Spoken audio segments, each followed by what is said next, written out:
Hello and welcome to the Inspiring Life School podcast. This is your host, Frances Vidakovic, and on this podcast, I'll be sharing with you the most valuable strategies to live your one wildly beautiful and most precious life. Because this is it, my friend. In case you haven't guessed, when it comes to life, there's no rewind or pause button that exists. They say that the way that you spend your days is the way that you spend your life. So my one and only goal here is to help you stop wasting your time, stop holding yourself back in life, stop experiencing non-stop negative mind chatter, stop just dreaming without doing, and start living life fearlessly instead, with more purpose, focus, and intention. I sincerely want you to live life in a way that when you come to the end of it, you know deep down in your heart that you 100% gave it your all, flaws and all. This podcast is not about doing life perfectly. Instead, it is about experiencing and living life with more clarity and courage and truly appreciating this precious adventure that we are so blessed to be on. So if you're with me here today, it's time to stop spinning in circles, get off the hamster wheel for good, put your hands back on the steering wheel of your life, and finally start living life in a way that you won't later regret. With that being said, let's dive on in.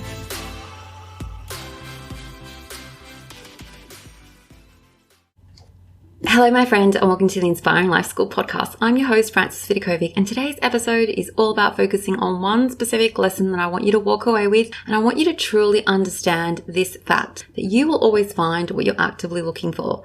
Now, I know that most of my podcast episodes are already pretty short and sweet, but there's a chance that this one might be even shorter than usual because I don't want it to overwhelm you with lots of different ideas today. I just have one goal, and one goal only, so that by the time you finish listening to me today, you should hopefully have embraced this lesson that I have to teach to you.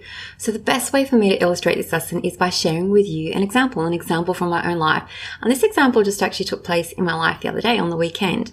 So I was with my family at my parents' place, which is where we pretty much spend every Sunday, all day Sunday, with both my sisters, all the cousins, the partners, the kids. We have this big family lunch together and we just hang out together and chat. And for me, it honestly feels like the best and yet most simple definition of what family and what home looks like to me. So I was speaking to my niece, who's now 21, and I said to her, okay, I just want you to humor me for a bit. I want you to tell me 10 things that are currently wrong with this picture that you see before you right now. Now, she had no idea what I was asking of her. So I said, okay, let me share with you the things that someone could potentially say is not quite right with this picture. And by picture, I meant like, the family, like what we were doing right now. So my example was, well, over there by the living room door, there's this big, messy pile of shoes. Everyone is being so loud. They're talking over the top of each other. There's my mum right now yelling across from the kitchen. Does anyone want more food? And she's saying that even though she literally knows that we always get frustrated with her every time we literally have just finished eating a big, massive lunch.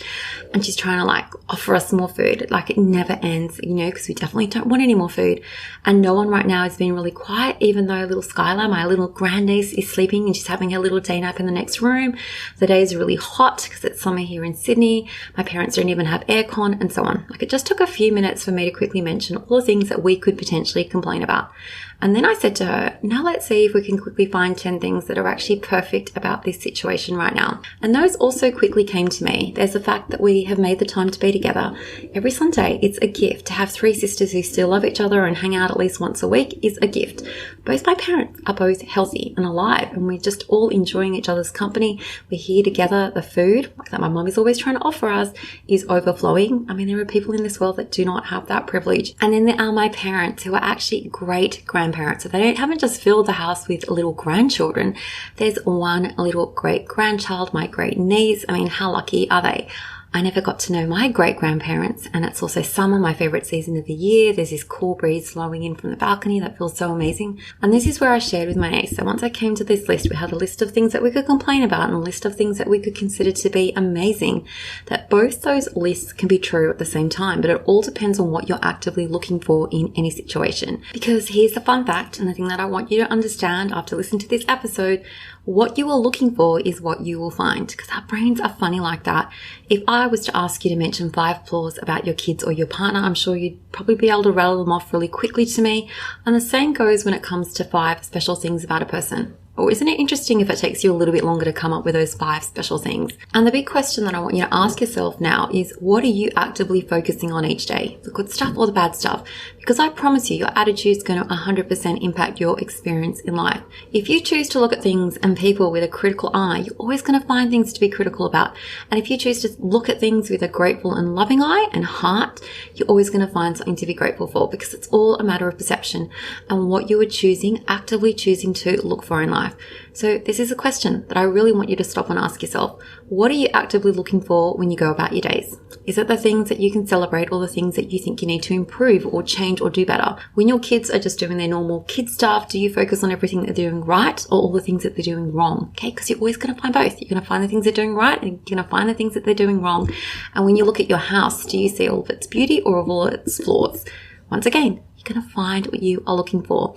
And the purpose of this episode isn't for you to judge yourself if you suddenly discover, oh my gosh, okay, it turns out that I'm a judgmental person. I'm like the master finder of all the things that people are doing wrong. I mean, I'm the first to put up my hand and say, I do that too, okay? Sometimes even often if I allow my mind to wander and I don't do my best to manage my own brain. My only goal for you to walk away with after listening to this episode is just for you to have this awareness. Have this awareness that whatever you're choosing to focus on, your brain's going to go ahead and find it. It's going to do its best to find it. So what this means is that you'll usually find mistakes when you go looking for mistakes. The same goes for things that you need to improve. You'll find things you need to improve, or the way that people have disappointed you in the past. If you allow your mind to go there, you're always going to find examples of where that was true, or how your childhood was lacking, or how your parents did you wrong, or how your body or your face or anything, your appearance isn't perfect. Your little detective heart, detective brain is not going to disappoint you when it comes to finding evidence that proves that all the things that you're looking for are true. I promise you it's always going to find supporting evidence. So number one,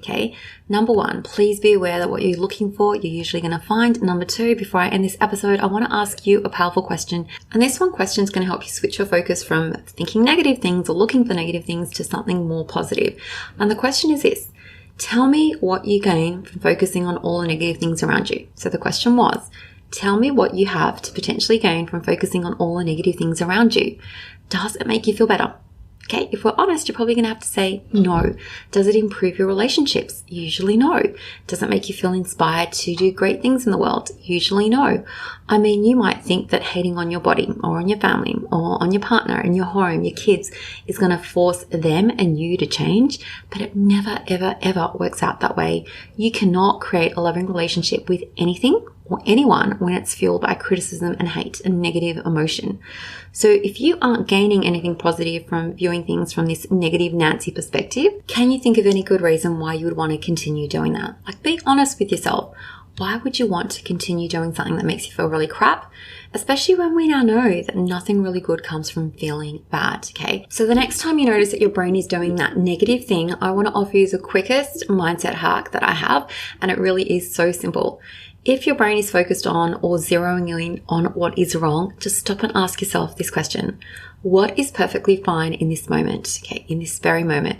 What can I appreciate right here? Like, sure, maybe the kids' bedrooms are messy, but maybe they're just safe at home. Okay, at least they have a bedroom to sleep in. At least they're breathing, they're happy. They're just doing whatever normal thing it is that kids do, okay? Nothing has gone wrong. And it really doesn't matter like how small or ridiculous sounding your perfectly fine evidence is. I want you to embrace it in the moment. Like, even if you were to get fired today, you could still think to yourself, okay, now I have an opportunity to find an even better job. Something better is waiting for me out there in the world. Or if you're having a massive fight with your partner, you're probably thinking, well, how in the world am I going to think that this is perfectly fine? But at least you are communicating, however dysfunctionally. At least you now know, or you're recognizing, okay, we need to work on improving our skills. Just that awareness is a gift. And I know that these examples are pretty basic, but if you're desperately looking for something to hold on to, like something that is fine in this moment, you might have to pinpoint something basic. Maybe you need to even go more basic, like I'm alive, I'm breathing, I'm a human having a human experience. That's it. That can be your perfectly fine thing that you're coming up with.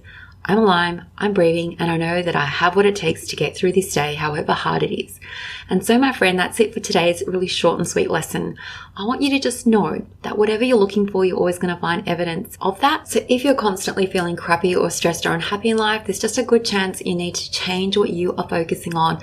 And if you want to dive even deeper into this work of managing mind really well, and you want to know exactly how to stop all that negative brain chatter and rewire your brain to focus on supportive thoughts that lift you up in life rather than drag you down, I encourage you to today go and check out the Managing Your Mind Master Course you can find under the shop tab on my website, Inspiring Mom Life. I cannot rave about this course enough. I feel like it's something that every single human in this world would benefit from actually enrolling in, because when you manage your mind well, you change your life. And actually, if you're listening to this particular episode and you feel inspired to actually enroll in the Managing Your Mind Master Course, send me an email on hi@inspiringlifedreams.com and I'm going to send you a special offer. So once again, my email is hi@inspiringlifedreams.com. And as always, you know I love and appreciate you all so much.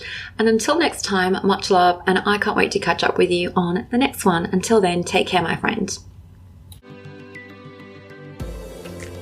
Thank you so much for listening to the Inspiring Life School podcast. I really appreciate you allowing me to be a part of your life. If you'd love to stay in touch, please know that you can always find me on Instagram at Frances Vidakovic, or you can visit my website, inspiringmumlife.com, where you can sign up and receive so many amazing freebies that I've created just for you to help you implement all my teachings into practice.